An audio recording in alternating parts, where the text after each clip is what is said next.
Hi everybody and welcome to a new episode of Diagnose Dan. Today we are working on a 2014 Mitsubishi Outlander hybrid. Now this vehicle was parked in front of one of our customers' homes. When they push the start button, normally on a petrol version the engine will start to crank and hopefully the engine will start. But on a hybrid or an electric vehicle, when you push the start button, the car will tell you it's ready. Now when you push the start button on this car, the ready sign doesn't come up and there is a message on the dash telling us there's something wrong with the high voltage system. Now this car was brought on a flatbed to our shop and we noticed the high voltage battery was totally empty. Now we tried to charge it, but the battery won't accept a charge. Now since there aren't a lot of videos diagnosing hybrid and electric vehicles on the internet yet, I thought it might be interesting to take you along diagnosing this car. So let's diagnose this together.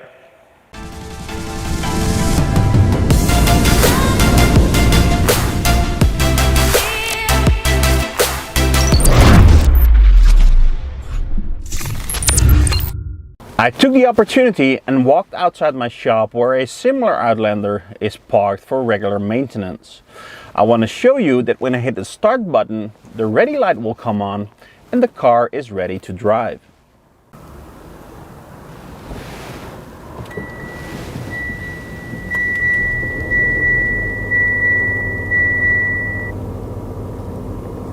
We're back inside the shop. Inside the car we're about to diagnose. Now when I hit the start button on this one, notice there is no ready light. We've also got messages in the dash telling us there's something wrong with the high voltage system. You can also see the high voltage battery is totally empty. Now we tried to charge it, but the battery won't accept a charge. I hooked up the scan tool and I did a full system scan of this car. And there is a code stored in the BMU. The BMU, or Battery Management Unit, is responsible for everything involving the high voltage battery. Now let's go into the Battery Management Unit and let's read the codes. And there is a fault code stored: P1 AAD battery current sensor fail, CAN active DTC. We've got a fault code stored in our BMU for the battery current sensor. The battery current sensor is responsible for measuring the current going into the battery, for example while it's being charged, and the current going out of the battery while it's powering the high voltage systems. Now, without the information from the current sensor, the BMU doesn't know how much current is going into and getting out of the battery, so it can't operate properly. So this explains why our high voltage battery is no longer accepting a charge. Now also notice that the word CAN is in the fault code description. Now let's take a look at a wiring diagram to get a better understanding why the word CAN is in the fault code. This is a part of the wiring diagram for the inside of our high voltage battery. Placed inside the high voltage battery is the current sensor. Placed outside the high voltage battery is the BMU, or Battery Management Unit. This is the unit that's flagging a code for the current sensor. As you can see, the current sensor is a 4-wire sensor. We've got a red power feed, a white and light green communication wire, and a black ground wire. Let's take a closer look at the 4 wires. Let's start out with the red power supply. As you can see, the power supply is being shared internally between the ground fault detector and the current sensor. The BMU is not flagging a code for the ground fault detector, so we can assume this sensor is working just fine. Now if this sensor is working, this means the power supply is making it into the battery. Now just for peace of mind, I checked the light green wire at pin 2 just outside the battery with the test light, and sure enough, we had a good voltage supply. Now this doesn't mean the voltage supply makes it all the way to our current sensor, but there is no way of telling without opening the battery. These are the two communication wires that run between the BMU and the high voltage battery. Now the BMU is receiving information from each of these modules, just not from the current sensor. So we know the BMU is able to communicate with all these modules, so there's nothing wrong with the network inside the battery.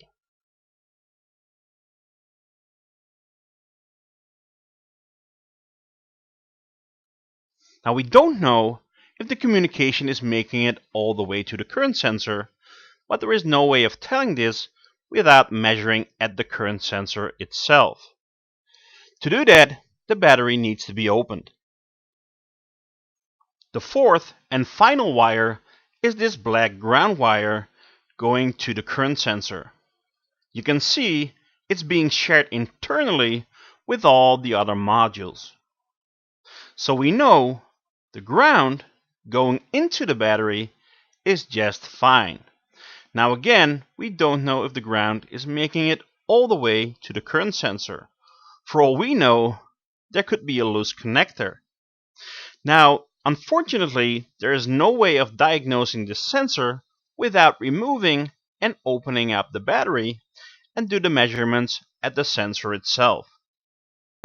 Since the current sensor is located inside the high voltage battery, we've got no choice than to remove the high voltage battery from underneath the vehicle, open it up to see what's going on. Now, working on high voltage systems can be dangerous. So when doing so, make sure you've got the right paperwork. Make sure you're an EV qualified technician. And also always follow the rules and regulations in your country. Before we start removing and opening the battery pack from our Outlander to see what's wrong, please be aware I did a 3-video series on hybrid electric high voltage batteries. In these 3 videos, we open up an Outlander high voltage battery and go through each and every component in great detail.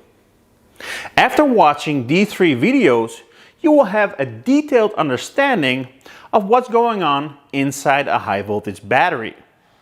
We also talk about your personal safety and the safety of others while working on high voltage systems. So if you want to learn more, don't forget to watch these 3 videos. Now if you like free tools, and who doesn't, please pay attention. In this video we're doing another giveaway, and to be honest, it's one of the best giveaways we've done on this channel so far. We're giving away the Dytex AutoSim Pro Master Kit. Now the AutoSim Pro is a state-of-the-art sensor simulator, which is a great tool just by itself. But this Master Kit includes every accessory a professional diagnostician could ever dream of. If you want to win this tool, all you have to do is leave a comment in the comment section of this video, and in the next video we'll randomly pick a winner. So let's start removing and opening up the battery pack of our Outlander. Now please keep in mind that working on high voltage systems is potentially dangerous, and always follow the rules and regulations in your country. Now the whole process of removing and opening up the battery pack is quite a lengthy one. So I take short clips of what I'm doing to speed up the process. Now one tip before we begin, most battery packs on hybrid and electric vehicles are mounted underneath the vehicle. So make sure you don't damage the battery pack while putting the car up on a lift.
Now that we've got the battery pack out from underneath the car and opened it up, we can take a look inside and try to find out what's wrong.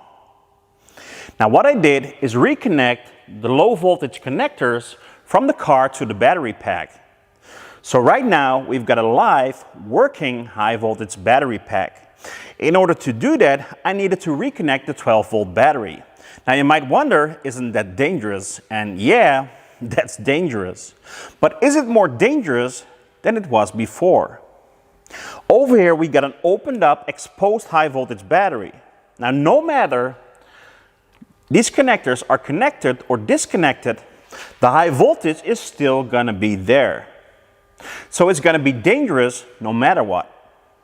Now the rest of the car, these high voltage wires, the motor, the inverter, they are safe to work on. But the high voltage battery is always going to be high voltage, so take care. Now, you might wonder, if I'm wearing these insulated high voltage gloves to protect me against the shock, why do I still need to use insulated tools? Now think about it. When you're working above an opened up, exposed high voltage battery and you dropped a regular wrench, it's going to short out the battery and it might start a fire. That's why you use insulated tools. If you drop these ones, nothing's going to happen. Now the current sensor inside this battery is a 4-wire sensor. In the next step, I want to check the power, the ground, and both communication wires. The red and the black wire are our power and our ground. What I did is back probe the ground wire, the black wire, attach a piece of wire to it, which I connected to one side of my test light. Now, when I touch the red wire with the other side of the test light, if the power and ground are good, the test light should light up. And as you can see, the test light lights up, so the power and the ground are fine. Now, as you can see, this blue piece over here is a high voltage bus bar, so you can see how close we are working to the high voltage system. We took a look at our power and ground, and that was not our issue. Now we've got 2 wires left, a light green and a white wire, which are our CAN high and CAN low communication wires. Right now, I've got the scope hooked up to those 2 wires, so let's see what the communication looks like.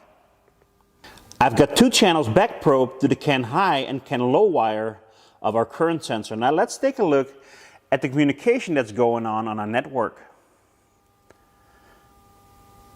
And as you can see, there seems to be absolutely no issue with the communication on our network. We've got good ground, good power, and good communication. Everything is there for a sensor to work properly, but it doesn't, so my final diagnosis is we've got a bad current sensor. Now this is a new one. It basically works the same as an amp clamp. It's being placed over a high voltage cable or bus bar, and it measures the amount of current that goes through it. It's responsible for measuring all the current going into and out of our battery pack.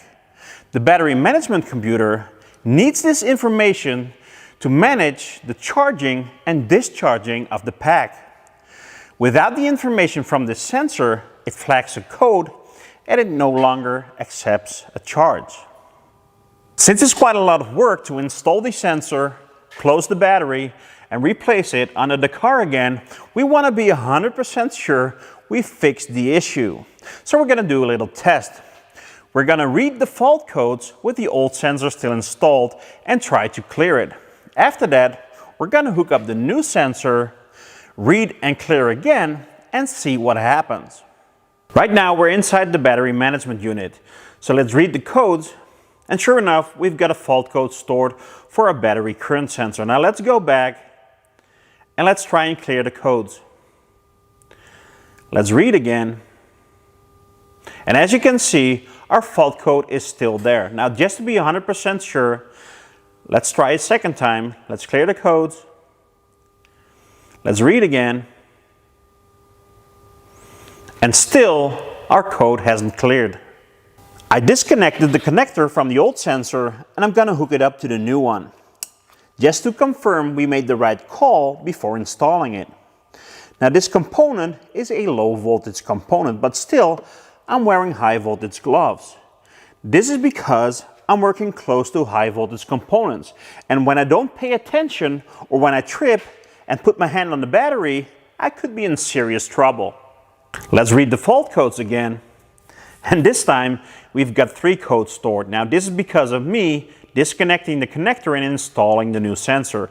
So basically we can ignore the extra codes. But the big question is, will the codes clear this time with the new sensor installed? So let's go back, clear the codes, and let's read again. And as you can see, no codes present. So we made the right call. This battery pack had a bad current sensor. So we made the right call, a bad current sensor. Now I'm gonna install the current sensor, close the battery, and reinstall the battery in the car again. I'm not gonna film it. It's basically the reversed order of the clip you saw earlier.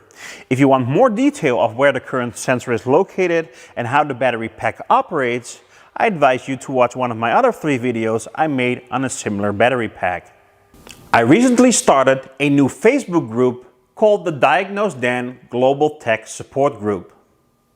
I started this group because I was getting too many technical questions to answer by myself. So a lot of questions stayed unanswered, and I don't think that's fair to you guys. In this group are some of the best technicians from all around the world. You can ask your questions there, and on your turn, you can use your expertise to help others. So if you want to learn more, share knowledge, and help others, please consider joining the Diagnose Dan Global Tech Support Facebook group. Let's diagnose it together. The battery pack is reinstalled, and I had to leave the car charging for a while because the battery pack was totally empty. Now the great news is that it's accepting a charge again. But the big question is the car ready to drive again? So let's find out.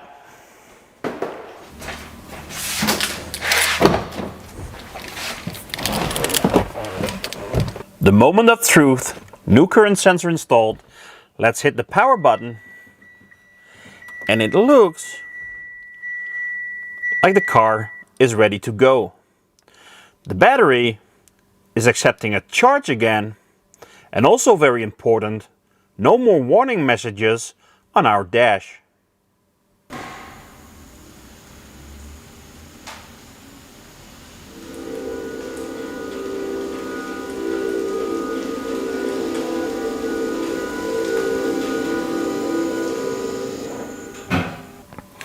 We just diagnosed and fixed a hybrid electric vehicle. Cool, right? Now, if you want to learn more about hybrid electric vehicles and how they operate, don't forget to watch my other videos on the subject. If you want a chance on winning that fantastic AutoSim Pro Master Kit, leave a comment in the comment section and the winner will be picked in the next video.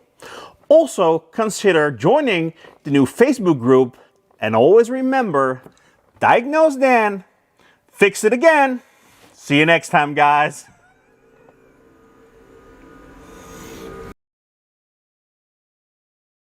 The reason I started this group is because I'm getting too many testicles.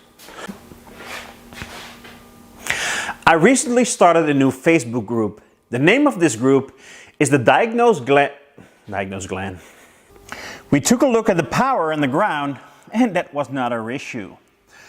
Right now I've got the scope hooked up to the light green and white wire, which are the CAN high and the CLAN.